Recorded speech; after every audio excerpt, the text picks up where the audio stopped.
Life पॉझिटिव्हच्या एका नवीन सादरीकरणामध्ये आपणा सर्वांचं मनपूर्वक स्वागत आहे. श्री मुकुंद भालेराव हे संभाजीनगरचे रहिवासी आहेत.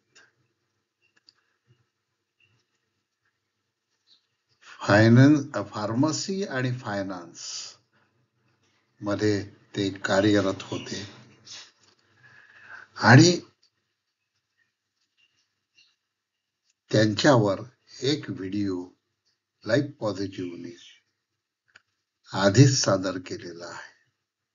त्यांची गणितावरची कविता आपणासमोर सादर केली होती. या मे महिन्यामध्ये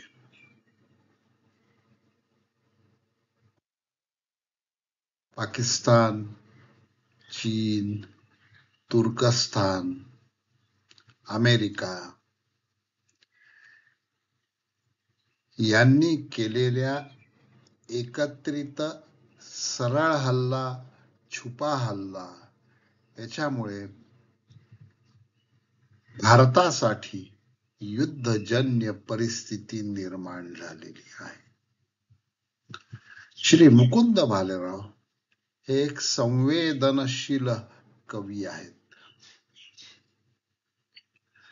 त्यांचा निवास मराठवाड्यामध्ये झाल्यामुळे, त्यांचं कार्यकाळ मराठवाड्यात गेल्यामुळे त्यांच्या कवितांमध्ये अरबी आणि उर्दू शब्दही भरपूर येतात. त्यांच्या अरबी आणि उर्दू शब्दांच्या युक्त असलेल्या अतिशय संवेदनशील कविता आपण वेगळ्या व्हिडिओमध्ये पाहत आहोत. परंतु या ठिकाणी आपण त्यांनी मे महिन्यामध्ये रचलेल्या 3 कविता बघणार आहोत. या कवितांचं टेक्स्ट मला प्राप्त न झाल्यामुळे या 3 कवितांना चाल लावून ऐकवण्याचं मला जमलं नाही. मला जे प्राप्त झालेले आहे त्या इमेजेस आहेत. हरकत नाही, पुढच्या व्हिडिओमध्ये आपण त्याच्यावर प्रयत्न करूया. मला जर टेक्निकल सोल्युशन मिळालं तर. 3 कविता आहेत. जे न देखे रवी ते देखे कवी असं म्हणतात. कवी हा संवेदनशील असतो हे मी आपणाला कथित केलेलं आहे. आपल्या मातृभूमीवर झालेला अतिरेकी हल्ला आणि त्यानंतर सुरू झालेलं युद्ध यांच्यावरच्या या 3 कविता आहेत.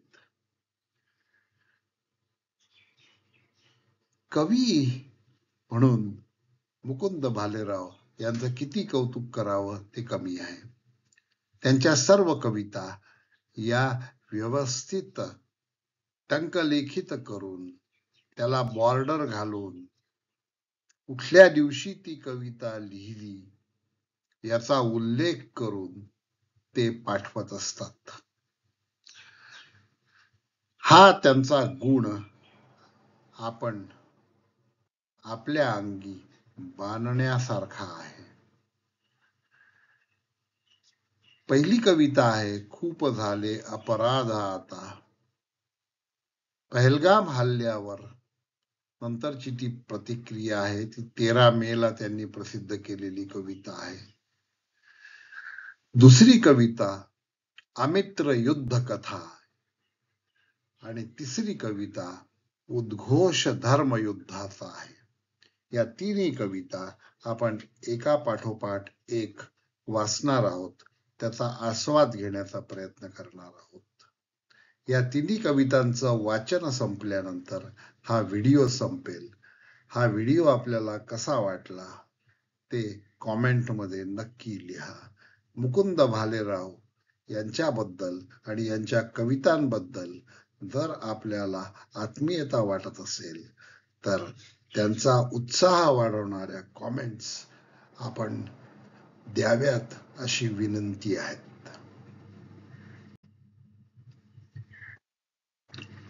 खूप झाले अपराध आता, कश्यपाच्या भूमीमध्ये अश्रू ऐसे पाहिले, अवचित ऐसे यवनांचे वार कैसे जाहले. पुसुनी ऐसा धर्म तेव्हा वार केले मस्तकी, हिसकावुनी सौभाग्य ते वैधव्य लाविले शिरावरी. उच्छेद ऐसा धर्मांधतेचा मांडला त्या भूमीवरी, सांडले ते रक्त तेथे पापियांनी काश्मीरी. खूप झाले अपराध आता, अजून आता ना पुढे, खोदून टाकू पाळेमुळे अन श्वापदांची ऐसी कुळे. रक्त आपुले रक्त आमचे आमच्याच दारी, पातकांनी ते सांडले. सौभाग्य त्या सुवासनींचे क्रूरतेने नासले. आता नको दया क्षमाती, धर्म आता राखण्या, एक हवा शक्तिशाली, घोर कुठारा घात.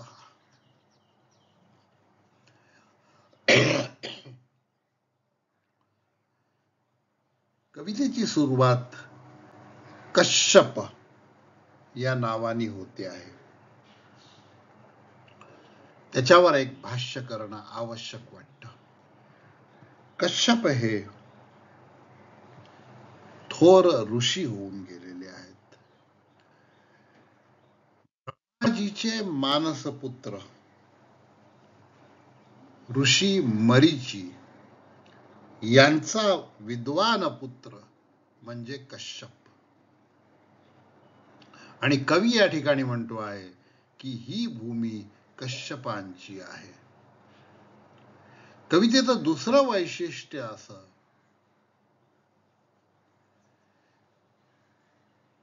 जात विचारून घात घडविला, म्हणून ज्यांनी जात विचारली त्यांची जात त्यांचा धर्म अप्रत्यक्षपणे सांगितलेला आहे. कवीचा उद्रेक जरी आपल्याला या कवितेतून दिसत असला तरी कवीने देशाचं नाव घेण्याचं टाळलेलं आहे. कवी त्यांना पापी म्हणतो, कवी त्यांना पातकी म्हणतो, कवी त्यांना श्वापद म्हणतो. आणि या पहलगाम हल्ल्याच्या वर ज्या अनंत प्रतिक्रिया समाज मनावर उमटलेल्या आहेत, त्यातली एक संयत प्रतिक्रिया खूप झाले अपराध आता या नावाने कवींनी सादर केलेली आहे.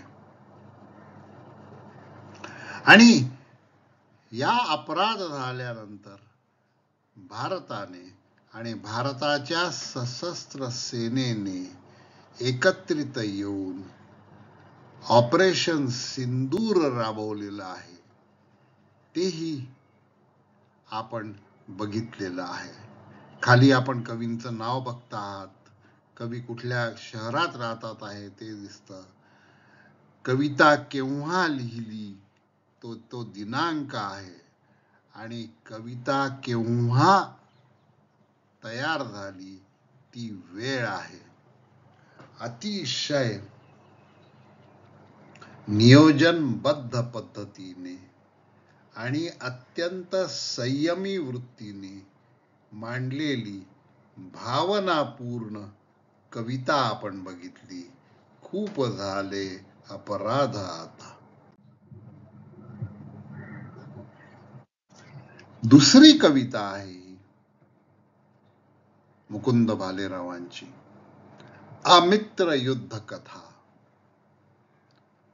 अमित्र हा त्यांनी चांगला शब्द वापरलेला आहे.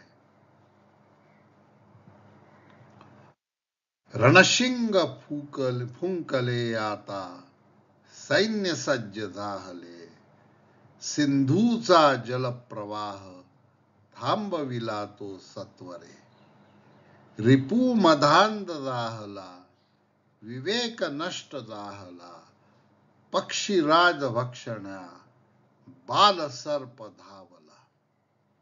क्षणात जाहला प्रलय, वायुयाने धावली, अग्निभक्ष जाहली, वायुस्थाने तत्क्षणी. गर्वनाश पावला, शक्तिहीन जाहले, ब्रह्मोस अस्त्र बरसता, उन्मत्त शत्रु निवर्तले. निपात रणी जाहला, राज्य स्तब्ध जाहले, न कळे असे कसे, काय कसे जाहले. उतरला दुराभिमान, जाहले चित्त विफल, बुद्धी युक्ती सर्वही, सर्व जाहले विफल. उतरली नशाशी, वृथाभिमान विसरला, क्षणोक्षणी सर्व दूर, अंधकार पसरला. धर्मांध क्रूर सर्वते, बुद्धिहीन सर्वदा, विवेक शून्य वागती, सर्व सर्व सर्वदा. सागरी नभावरी, भूमीवरी सर्वत्र ते, शस्त्र अस्त्र गरजता, गलित गात्र जाहले. अतिशय सुंदर कथा वर्णन केलेली आहे कवितेतून की अमित्राशी युद्ध ऑपरेशन सिंदूर या नावाने कसं झालं, कसं घडलं, का घडलं आणि राजकीय दृष्ट्या परराष्ट्र व्यवहार धोरणाचे सगळे घेतलेले निर्णय म्हणजे सिंधू नदीचा जलप्रवाह थांबणे, ठीक आहे, त्यानंतर अवकाशातून हल्ला करणे, समुद्रमार्ग हल्ला करणे, कोणत्या अस्त्रांचा वापर केला, या सगळ्यांचं प्रतिबिंब या ठिकाणी आणलेलं आहे. कवीचं खरोखर अभिनंदन करायला पाहिजे. कवीनी राष्ट्राचं नाव कुठेही घेतलं नाही, धर्माचं नावही कुठे घेतलं नाही. त्यांना धर्मांध, बुद्धिहीन आणि विवेक शून्य असं 3 शब्द वापरलेले आहेत. अत्यंत संयमी, अत्यंत चपखल असे शब्द वापरलेले आहेत. अमित्र युद्ध कथा आपण बघितली. मुकुंद भालेरावांची तिसरी कविता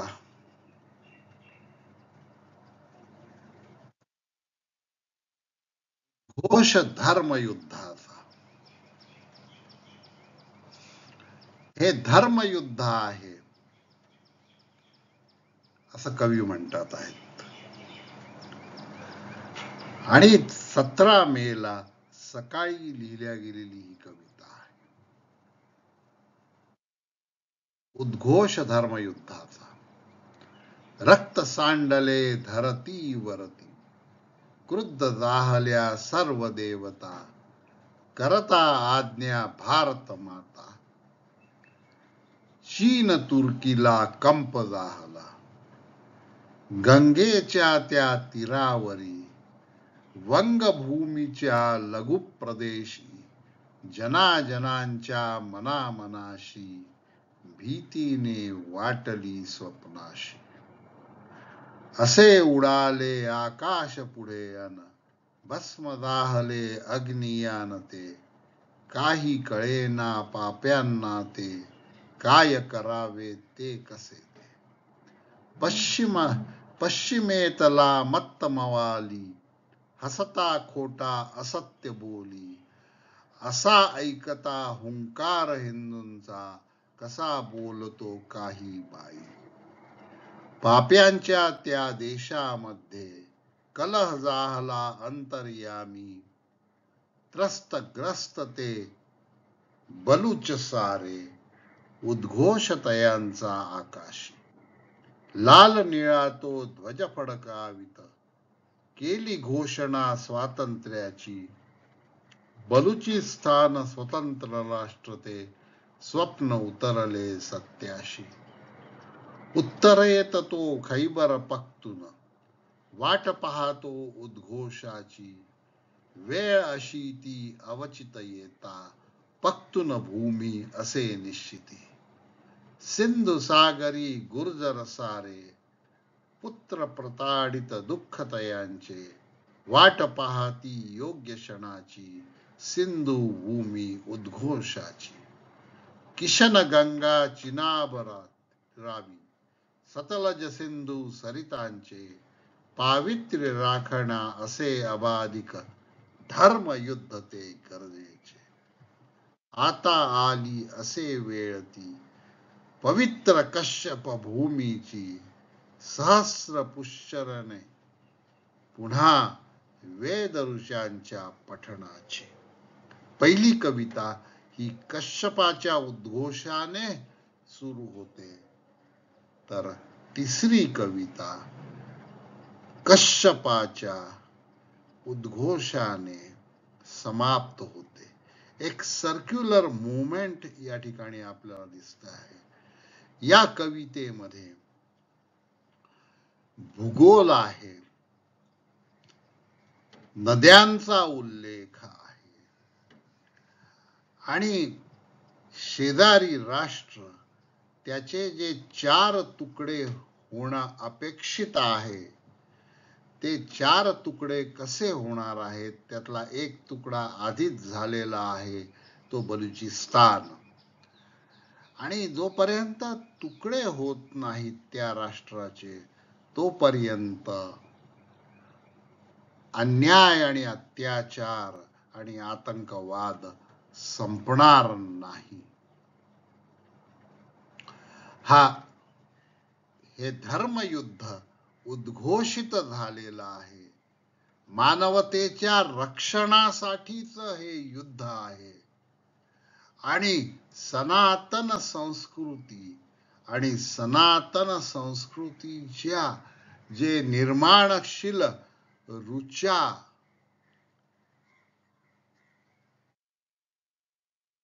निर्मितीचं कार्य परत चालू व्हावं या भूभागामध्ये आणि मानवतेचं कल्याण व्हावं अशी कवीची इच्छा आहे. उद्घोष धर्मयुद्धाचा. या तिन्ही युद्धावरच्या कविता आपल्याला कशा वाटल्या ते कॉमेंट लिहा. कवीकडून, मुकुंद भालेरावांकडून आपल्याला आणखीन काही कविता एखाद्या विषयावर ऐकायच्या असतील तर त्या सूचना करा. आपण आपला वेळ देऊन हा व्हिडिओ ऐकला त्याबद्दल मी आपल्याप्रती कृतज्ञता व्यक्त करतो. धन्यवाद.